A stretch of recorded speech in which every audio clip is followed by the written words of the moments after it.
Assalamualaikum warahmatullahi wabarakatuh. Perkenalkan, nama saya Farah Humaira dengan NIM A111211071. Pada kesempatan kali ini saya ingin memenuhi tugas mata kuliah model-model pembelajaran. Di sini saya akan membuat video tentang model-model pembelajaran bahasa Indonesia yang menggunakan berbagai pendekatan.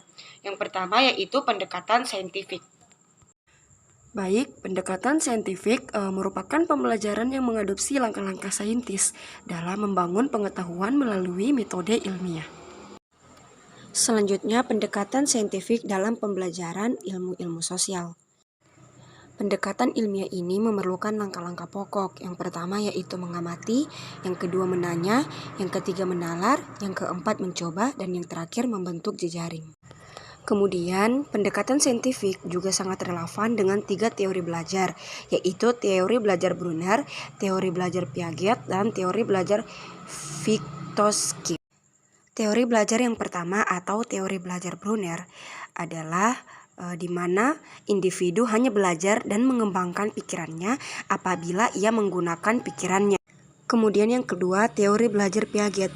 Berdasarkan teori Piaget, belajar berkaitan dengan pembentukan dan perkembangan skema atau jamak skema. Skema adalah suatu struktur mental atau struktur kognitif yang dengannya seseorang secara intelektual beradaptasi dan mengkoordinasi lingkungan sekitarnya. Kemudian yang terakhir, teori belajar Vygotsky. Teori ini menyatakan bahwa pembelajaran terjadi apabila peserta didik bekerja atau belajar menangani tugas-tugas yang belum dipelajari, namun tugas-tugas itu masih berada dalam jangkauan kemampuannya. Kemudian yang kedua ada pendekatan tematik. Pendekatan tematik adalah pendekatan pembelajaran terpadu yang melibatkan beberapa mata pembelajaran untuk memberikan pengalaman bermakna kepada siswa. Selanjutnya, tujuan pembelajaran tematik. Di sini ada 5 tujuan pembelajaran tematik. Yang pertama, peserta didik mudah memutuskan perhatian pada suatu tema tertentu. Yang kedua, peserta didik mampu mempelajari pengetahuan dan mengembangkan berbagai kompetensi dasar. Yang ketiga, pemahaman terhadap materi pelajaran lebih mendalam dan berkesan. Yang keempat, kompetensi dasar dapat dikembangkan lebih baik karena mengaitkan berbagai mata pelajaran dengan pengalaman pribadi. Dan yang terakhir, guru dapat menghemat waktu agar mata pelajaran yang disajikan secara tematik dapat dipersiapkan sekaligus dan diberikan dalam 2 atau 3 pertemuan. Karakteristik pembelajaran tematik. A. Berpusat pada siswa. B. Memberikan pengalaman langsung. C. Pemisahan mata pelajaran tidak begitu jelas. D. Menyajikan konsep dari berbagai mata pelajaran. E. Bersifat fleksibel. F. Hasil pembelajaran sesuai dengan minat dan kebutuhan siswa.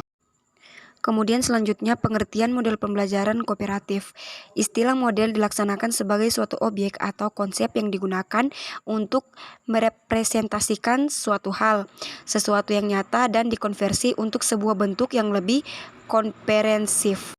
Sedangkan pembelajaran merupakan kegiatan guru dalam membelajarkan siswa atau menjadikan siswa dalam kondisi belajar. Kesimpulan dari model pembelajaran kooperatif adalah model pembelajaran yang menempatkan siswa dalam kelompok-kelompok kecil yang anggotanya bersifat heterogen, yang terdiri dari siswa dengan prestasi tinggi, sedang, dan rendah, perempuan dan laki-laki dengan latar belakang etnik yang berbeda untuk saling membantu dan bekerja sama mempelajari materi pelajaran agar belajar terjadi secara maksimal.